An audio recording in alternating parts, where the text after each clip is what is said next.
오늘 우리에게 주시는 하나님의 말씀은 먼저 마태복음 16장 18절에서 19절 말씀입니다. 또 내가 내게 이르노니 너는 베드로라. 내가 이 반석에 내 뼈를 세우리니 분부의 권세가 이기지 못하리라.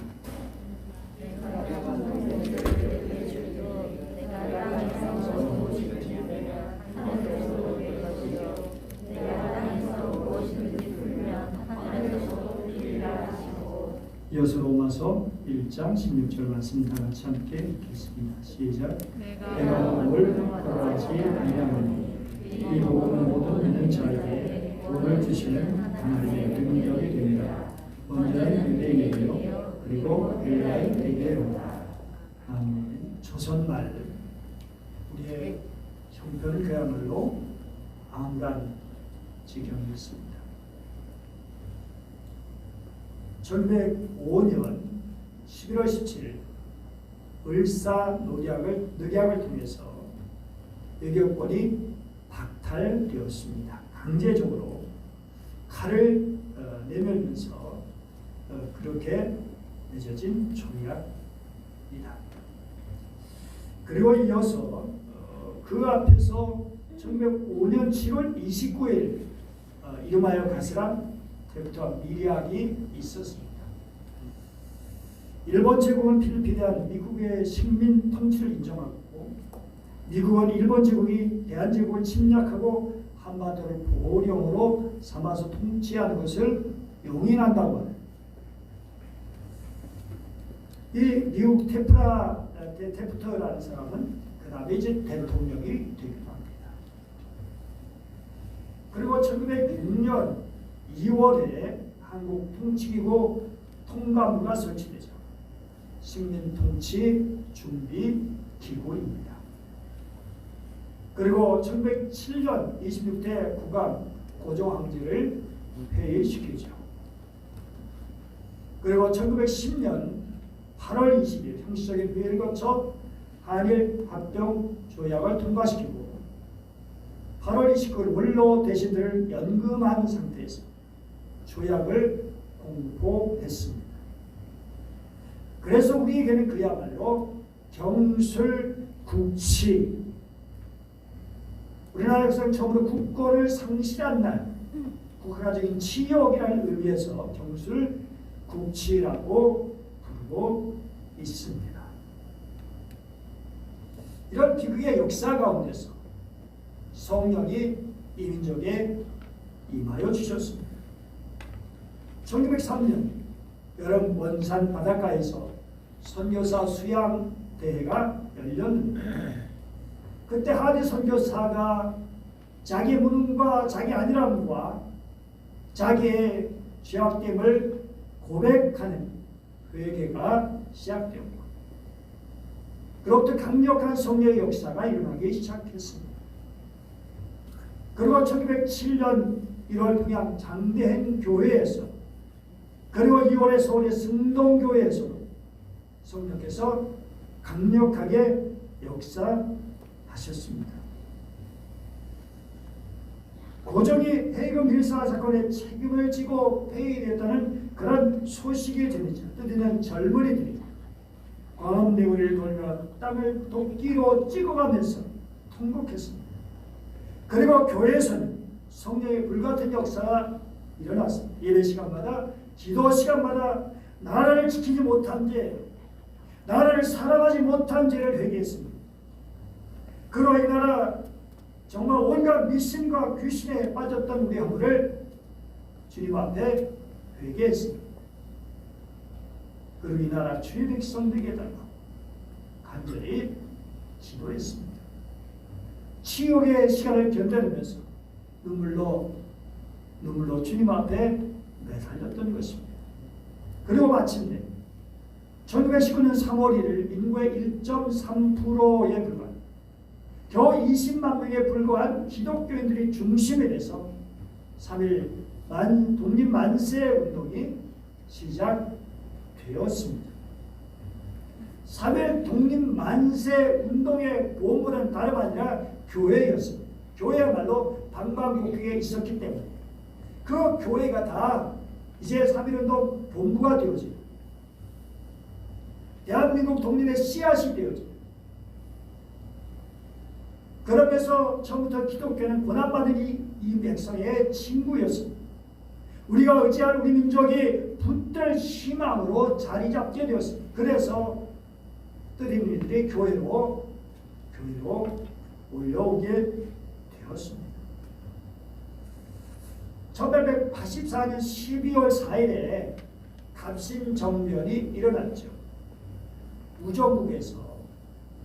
그런데 그때에 아주 큰 총상을 입고 이렇게 이제 중상을 입은 민영이라는 사람, 물론 다른 여러 사람도 있었지만 대표적인 민영이 아주 그 당시 실세였죠. 그 당시에는 얼마나 그야말로 내버려두면 죽을 수밖에 없는. 그런데 그때 알렌 선교사가 이 민영을 치료하게 되었습니다. 그리고 그로 인해서 조선 땅에도 근대화된 병원을 세우자라는 그런 각성이 일어나게 되었고, 그래서 첫 해양신병원인 광해원, 이제 나중에 제중원이라는 이름이 되죠. 그리고 연세대학병원은 전신이다. 서울대에서는 또 서울대 자기들이 전신이 거기다라고, 왜냐하면 국립기관이니까. 그런데 사실은 선교사들이 다녀오기 때문에 연세대학 이 병원이 전신이다 이렇게 보는 것이 맞죠. 이 땅의 선교사들이 정말 이런 현실을 바라보면서 이 민족의 모든 현실, 참담한 현실을 바라보면서 이 나라의 희망이 다름 아니라 교육이 있다라고 생각하고 선교사들이 교육에 헌신했습니다. 그래서 1884년 배제학당, 1885년 이화학당, 1910년 이화대학, 1915년 연희대학을 설립합니다. 장로교 선교사들이 일제강점기간 동안 세운 학교의 수가 609개, 감리교 선교사들이 세운 학교가 200개, 하구지 같은 이 땅의 선교사들에서 900여 개에 넘는 학교가 설립되었습니다. 아이들을 제대로 가르치자, 아이들을 깨우치는 것이 민족의 희망이다. 그러면서 그 학교와 별개로 또 교회에서 주일학교 운동이 시작되었습니다. 그래서 독립하는 아이들을 불러놓고 성경을 가르치고 애국을 가르치고 바르고 정직하게 성실하게 살아야 된다고 가르쳤죠. 그것이 바로 주일학교고 교회 학교였습니다. 물론 일제강점기보다는 훨씬 뒤에 일이긴 하지만 저도 역시 그런 교육을 받기도 했습니다. 제가 고향 경기도 가평 두밀리에 살고 있을 때 교감 선생님 부인이었던 그 사모님께서 저녁에 동네 아이들을 불러놓고 찬송가를 가르쳐주고 동화를 들려주고 또 먹을 것도 주고 얼마나 재밌고 신나는지. 근데 그때 배운 노래가 있었어요. 다름 아니라 여호와는 나의 목자시니 내게 부족함이 없으리로다. 이게 뭔 노래인지도 몰랐어요. 그때 지금 이게 무슨 노래야? 그때 재밌으니까 귀에 들어오니까 그냥 그때 부르고 그때 외워진 노래인데, 이게 보니까 나중에 서울에서 교회에 나오니까 찬송가였어요. 정말 그 사모님 뵙고 싶은데 이제 돌아가셔서 몇 년 전에 돌아가셨어요. 왜냐하면 그 아들이 저랑 우리 또래라서 어떻게 연결돼 가지고 그래서 돌아가셨던 얘기를 들었어요. 그래서 그때 가봤어야 되는데 못 가봐서 참 아쉽긴 한데 얼굴도 기억나지 않고 그냥 그때 가르쳐진 그 고마워. 그래서 천국에 가면 이 선생님 보고 싶어요. 사모님. 어쨌든 일제 만행과 수탈로 절망에 빠진 사람들, 낙심이 많은 사람들, 생명을 포기하는 사람들이 수없이 생겨났죠. 그 어디는 희망을 찾아볼 수가 없었어요. 그때 단 한 곳에서 희망의 소리가 들렸으니 그게 바로 교회였습니다. 교회 강단마다 희망을 선포하기 시작했어요. 하나님의 살아계십니다. 하나님의 임종을 버리지 않으셨습니다. 이 백성 하나님 품으로 돌아오면 희망이 있습니다. 일어설 수 있습니다. 다시 찾을 수 있습니다. 우리에게 희망이 있습니다. 비극의 땅. 희망의 복음이 선포되었습니다. 그때부터 이 나라 민족이 살아나기 시작합니다. 대만과 6.25 한국전쟁 이후 세계에서 가장 가난했던 이 나라는 단지 10년 만에 세계 앞에 경제 규모 10위권에 진입하는 놀라운 일을 이루었습니다. 그야말로 한강의 기적이죠. 어린 시절 굶지나 않을까 해서 그렇게 염려했던, 그래도 뭐 저는 감사하게도 굶을 기억은 없었고 그냥 조밥 먹고 보리밥 먹고 보리개떡 먹고 뭐 그거도 맛있게 먹긴 했죠. 감자밥만 먹고. 그런 우리들의 이제는 몸무게를 걱정하면서 다이어트를 해야 한다. 음식 쓰레기를 막 버리는, 세계에서 가장 잘 먹고 잘 사는 나라가 된 것 같습니다. 땅의 면적은 세계 112에 불과한데 말이죠.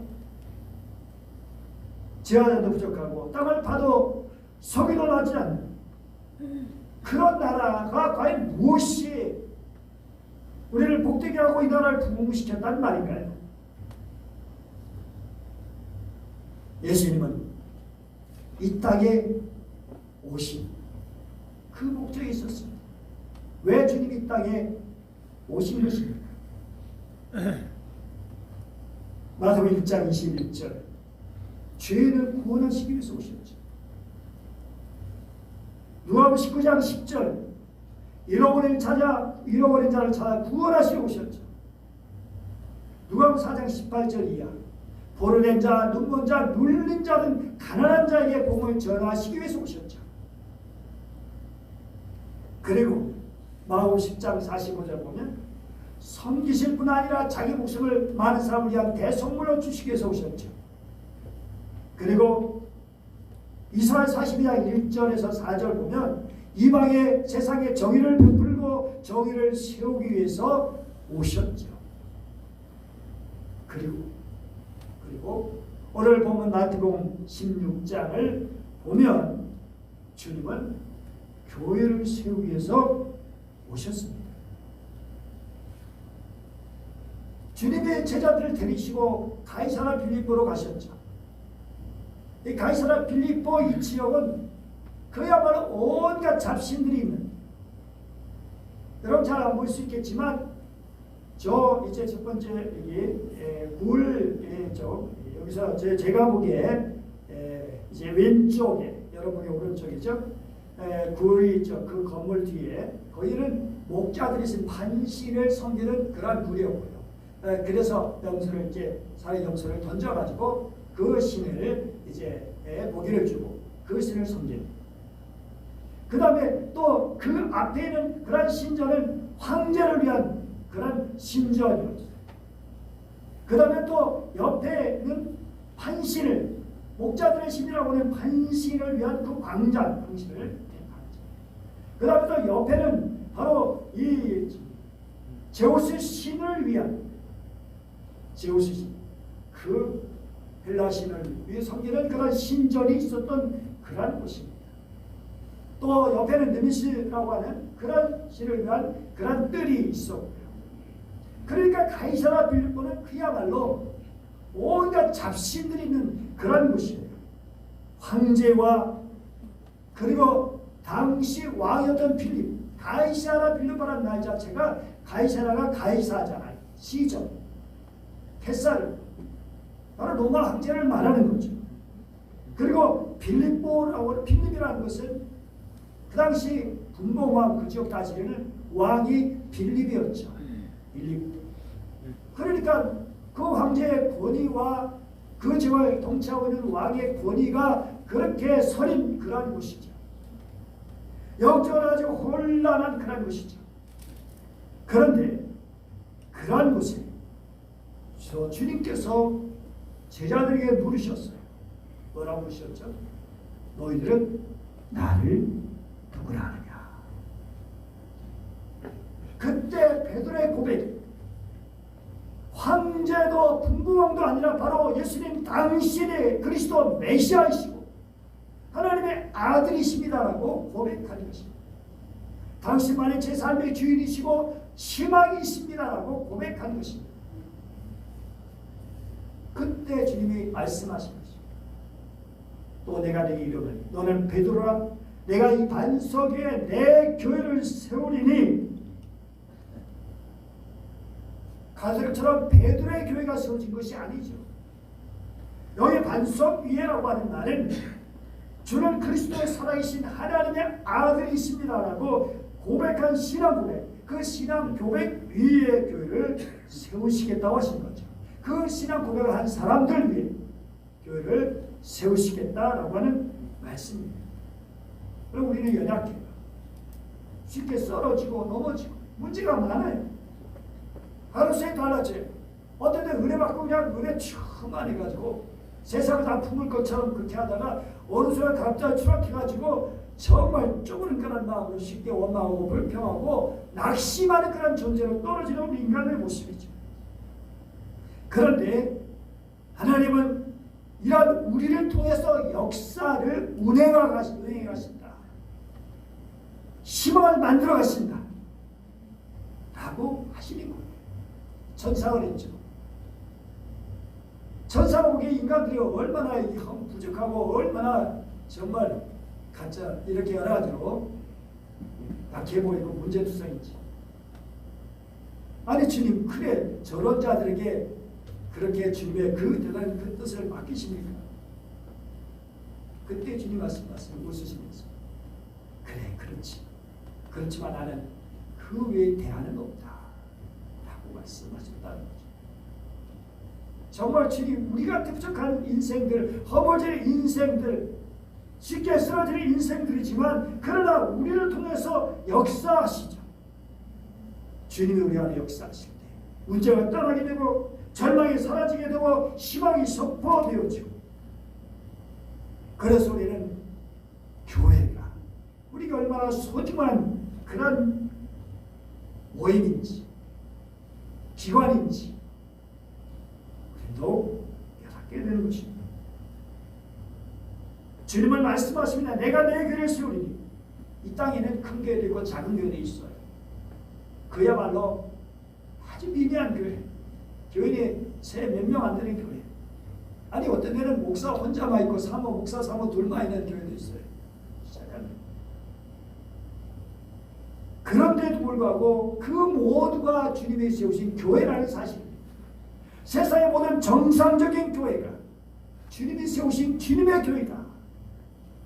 그래서 인간은 그 어느 누구도 주인이 될 수 없다라고 하는 것입니다.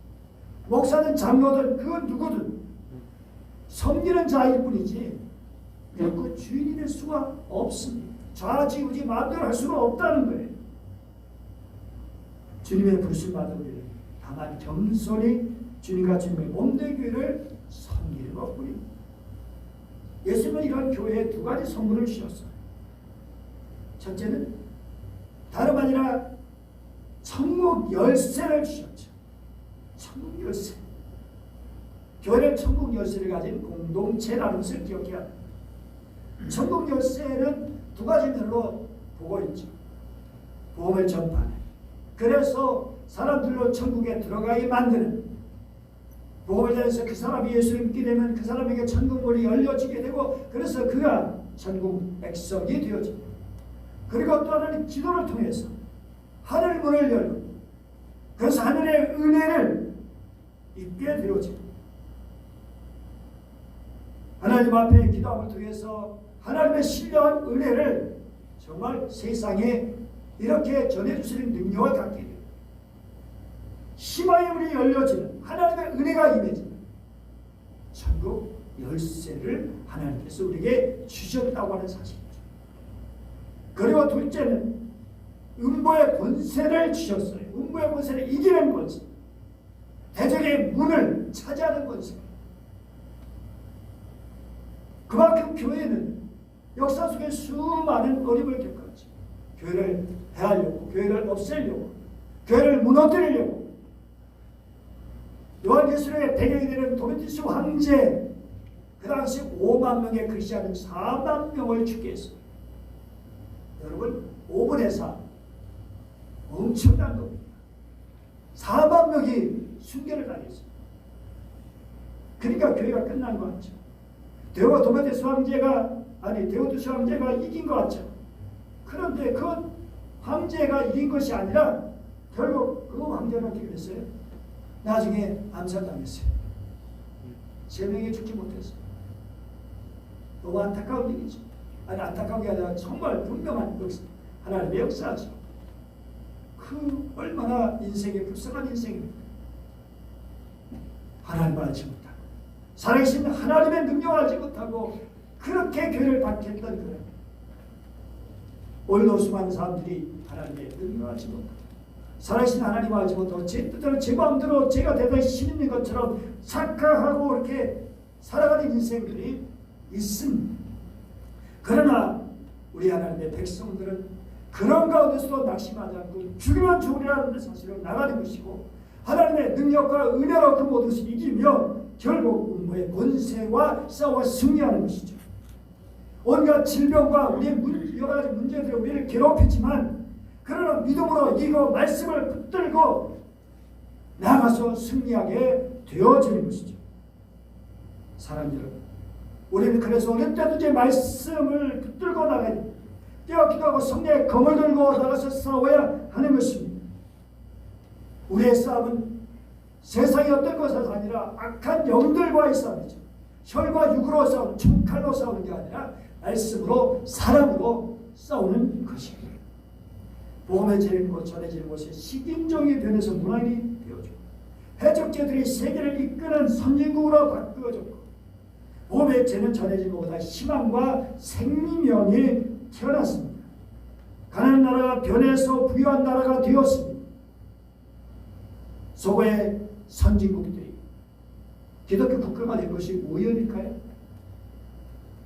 에덴 동산 이후의 세상은 언제나 위기였습니다. 새벽에 광야에서 일어난 이야기를 다루는 민수기를 보고 있습니다. 광야는 그야말로 문제투성입니다.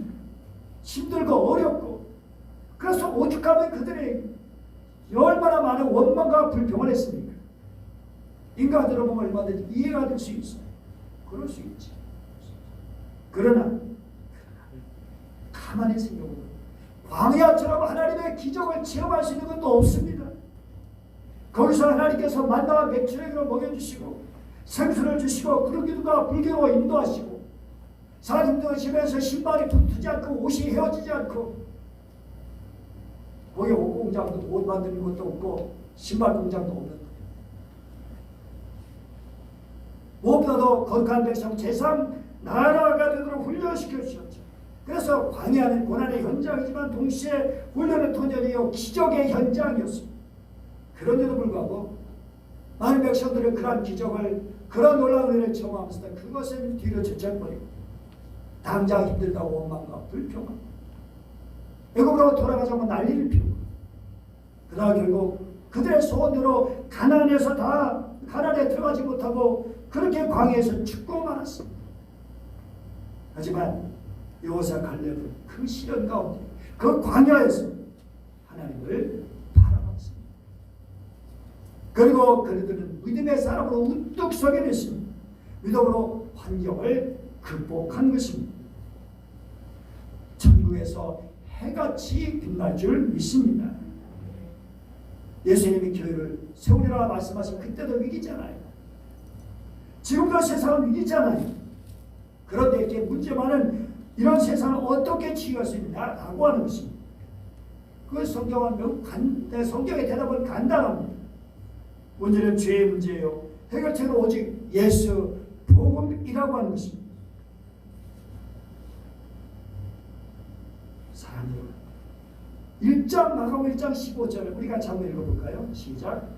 이르시되 때가 찼고 하나님의 나라가 가까워졌으니 회개하고 복음을 믿으라. 세상 희망이 사라졌다. 언제나 교회는 세상의 희망이었습니다. 온 땅이 흔들지도 교회는 언제나 세상의 버팀목이 되었습니다. 선교철 일제 강점기 해방과 유교 전쟁 이후 가난했던 그런 시절의 교회 복음 믿음 거기서 복음 기쁜 소식 희망을 전해주는 곳이었습니다.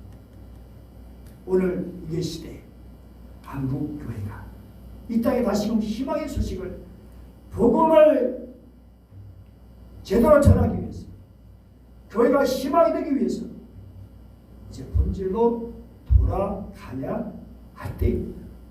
복음으로 돌아가야 돼요. 그동안 우리가 복음을 붙들고 있으면서도, 복음을 간직하고 있으면서도 불구하고 그 복음을 구현하지 못하고, 복음을 제대로 믿지 못하고 그 복음의 능력으로 살지 않았다고 하는 현실이죠.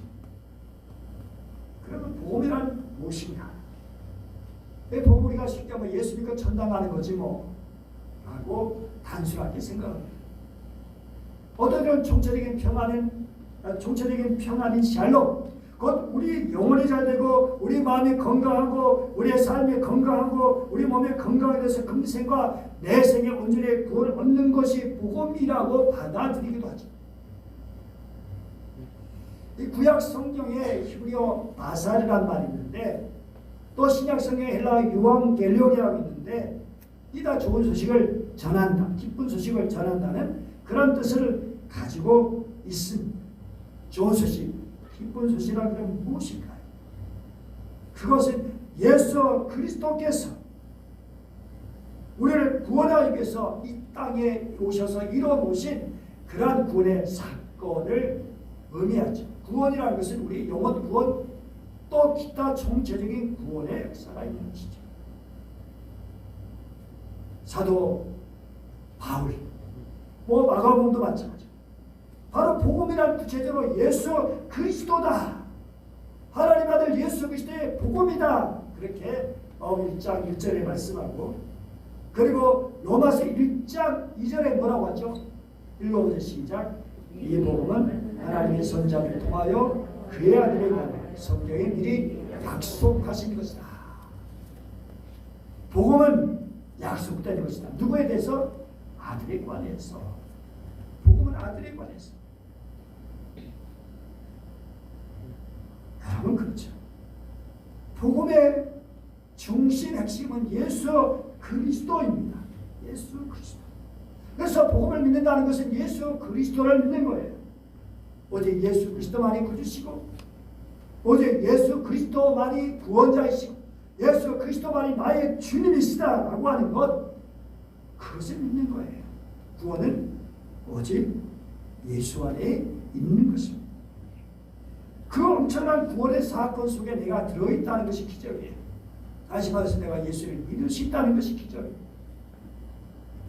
세상에 기적이 많고 많지만, 그러나 내가 구원받았던 기적보다 더 큰 기적은 없는 겁니다. 정말 여러분 예수님을 믿습니까? 믿을 수 있다는 게 얼마나 큰 은혜인지. 어떤 분은 그렇게 말해. 난 믿고 싶다고.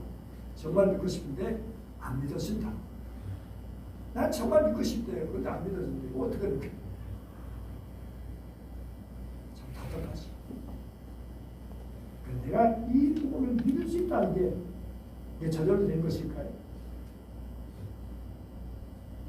내가 복음을 읽고 하나님의 사람이 되었다는, 하나님의 백성이 되었다는, 구원받아 하나님의 자녀가 됐다는 것이 얼마나 귀한 것입니다. 사도 바울은 분명히 말합니다. 내가 복음을 부끄러워하지 아니한다. 이러면 복음을 믿는 자의 고르신 하나님의 능력이 되기 때문이다. 그렇습니다. 황제가 버젓이 서리고 있는 그 로마에 편지를 보내면서 복음을 부끄러워하지 않는다. 복음의 능력이다라고 말하고 있어요. 여러분, 능력이란 말은 디나미스입니다. 디나미스. 모든 죄악을 부시고 우리를 구원하는 능력이죠. 세상을 변화시키는 능력. 이거는 세월이 아무리 4차 산업 시대가 되고 인공지능 시대가 되고 그래도 역시 복음은 능력이 되는 것입니다. 여러분, 요새 ISQ가 있죠. Spiritual Quotient. SQ, 이 영성지수예요. 영성지수. 우리가 지능지수 있죠. IQ 옛날에 머리 누가 똑똑하냐, IQ 얼마나 높으냐. 근데 요즘은 그냥 그걸로 되는 게 아니라 8가지 지수가 있다. 그래서 이 지능지수뿐 아니라 운동지수, 음악지수 등등 해서 감성지수 8가지. 그 중에 또 가장 중요한 것이 바로 이 영성지수. 영성지수가 좋아야 모든 것을 통과하는, 영재식이 모든 걸 통과하는 능력이, 앞으로 시대는 영성지수가 높은 사람이 정말 귀하게 되는 그런 시대가 됩니다. 라고 그렇게 하워드 가디너는 하버드 대학 교육자가 말했습니다. 여러분, 사도 바울은 얼마나 복음을 부끄러워했습니까? 천하기 비고. 그런데 주님을 만난 뒤에 이 복음이 얼마나 귀한 것인지, 그 복음이 얼마나 능력 있는 자기 삶을 온전히 변화시키는, 그래서 결코 복음을 부끄러워하지 않고 그 복음을 자랑하며 증거하는 사람이 되었던 거죠. 당시에 로마는 영원할 것처럼 믿었지만, 로마 황제는 영원의 세계를 지배할 줄 알았지만, 그러나 그 로마도 얼마나 초라하게 결국 망하고 말았어요. 그러나 예수 그리스도 그렇게 초라하게 태어나시고 그렇게 비참하게 죽으셨던 예수님, 그런데 그분이 우리의 구주가 되고 우리의 구원이 되시고 우리의 능력이 되시고 우리 인생을 새롭게 하시는 그런 것이죠. 여러분, 복음 우리를 새롭게 합니다.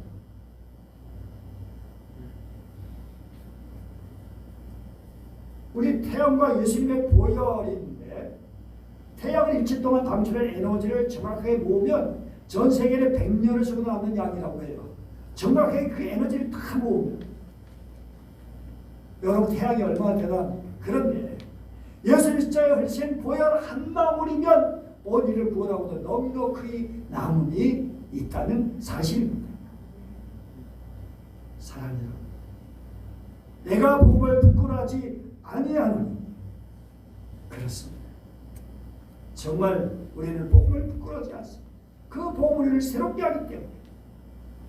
그러므로 우리 교회는 날마다 새로워져야 되는데, 지난주 김천 중생교회 유임식이 있었죠. 그때 목사님이 설교한 목사님이 이런 얘기를 했어요. 어느 책을 나온 얘기가 하면서, 교회 나오지 얼마 안 되는 사람이 아니면 교회 오래된 사람, 둘 중에 누가 더 교만할까? 사실은 제가 볼 때 그 질문은 말이 안 되는 질문이에요. 아니, 교회 오래 다니면 당연히 더 겸손하고 더 진실해야 돼. 왜? 그만큼 더 은혜를 많이 받잖아. 더 말씀을 많이 듣잖아. 더 주님과 같이 이렇게 살아가는 거잖아. 말이 안 되는 질문. 그런데 현실적으로는 오래된 사람들이 교만한 게 많다. 오랜 사람이 더 마음이 굳어지고요. 더 악해지고, 이거 웬일이야? 웬일이야? 그거 뭘까요? 늘 말씀 앞에 서지 않기 때문에.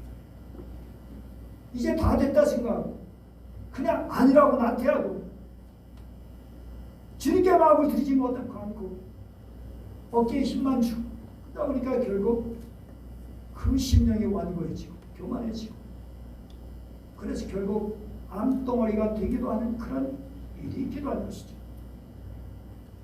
그래서 우리는 처음 다시, 여러분 돌이켜보십시오.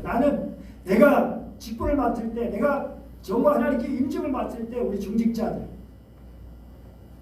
우리 여러분들 세례 받을 때 그 마음으로 내가 지금 간직하며 살고 있다. 여러분이 처음에 순수했을 때 그 마음을 지금 얼마나 지키고 있느냐라는 거죠.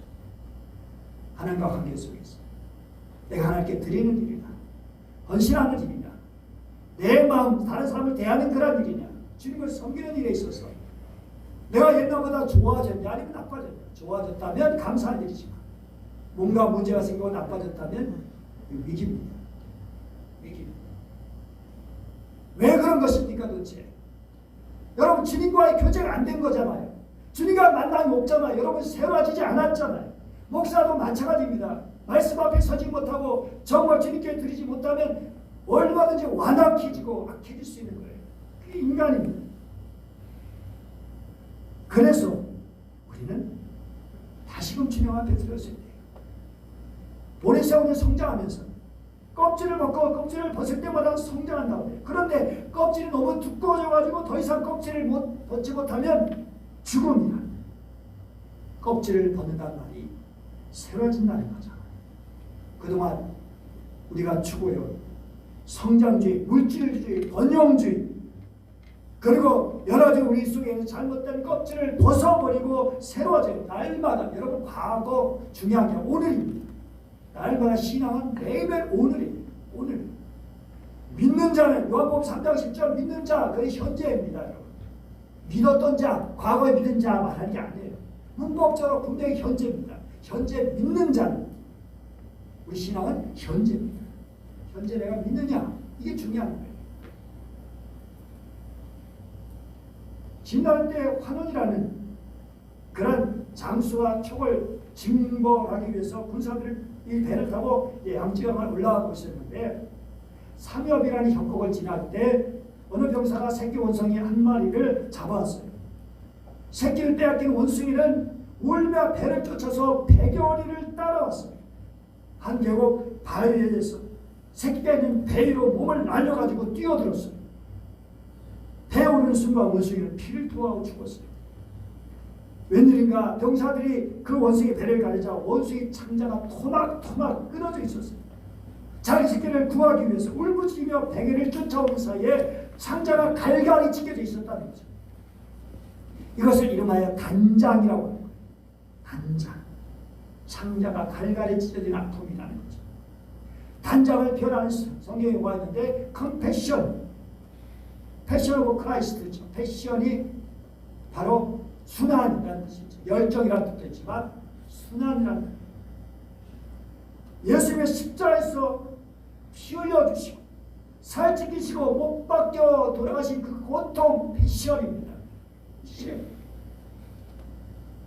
정말 우리는 이런 고난을 입고 이런 주님의 고난으로 인하여 하나님의 자녀가 된 사람들이에요. 그 고난 덕분에 이제 우리가 어떻게 살아야 됩니까? 물론 주님 고난에서 우리는 기쁘고 감사하고 즐거워하고 당연하죠. 그런데 동시에 우리는 우리 자신을 돌아보면서 우리의 죄악된 모습을 세상의 죄악된 모습을 보면서 그를 아파하는 모습이 또한 있어야 하는 것이죠. 그래서 이 양가 양면이죠. 양면. 한편은 너무 기쁘고 감사하고 그러나 또 한편 그런 안타까움이 우리에게 있는 것이고 오늘날 단장의 기도가 필요할 때가 아닌가 하는 것입니다. 사랑해요. 오늘 총회 주입니다. 총회를 생각하면서 대한국교를 생각하면서 정말 다시 새로워지는 본질을 돌아가는 그래서 정말 이 세상을 이롭게 하는 복음은 이롭게 하는 거예요. 사람을 살리는 거고 구원하는 거고 은혜와 복을 주는 거고 기쁨과 주는 거고 하나님을 은혜와 복으로 살게 정말 우리는 세상을 이롭게 하고 있느냐. 우리 교회는 그래도 아동센터를 통해서 또 주차장을 통해서 우리 지역을 좀 이렇게 이롭게 하긴 하지만 우리 각 성도들이 우리 교회 더욱더 이롭게 하는 그런 복음의 사람들이 되기를 간절히 축복합니다. 우리 하나님 아버지 감사합니다. 오늘 종이들을 맡게 하시고 민족을 생각하게 하시고 한국교회를 생각하게 하심을 감사합니다. 교회는 본래 하나님이 세우신 놀라운 구원의 기관 희망 세상의 희망이 되어서 소금과 빛으로 세워주셨는데 올라 우리가 그렇게 되고 있는지 천덕거리가 되고 있는지 비난을 받고 있는지 코로나를 통해서 이런 교회의 모습이 적나라하게 드러나고 있는 현실입니다. 주여 이제 다시 본질로 복음으로 돌아가게 하여 주옵소서. 다시 주님 의지하고 세워지는 은혜가 역사하게 하여 주옵소서. 그래서 한국교회가 다시금 세상의 희망이 되게 하시고 세상을 이롭게 하는 그런 교회가 되게 하여 주옵소서. 주여 우리를 새롭게 하여 주시기 원합니다. 주 예수님의 이름으로 기도드립니다. 아멘.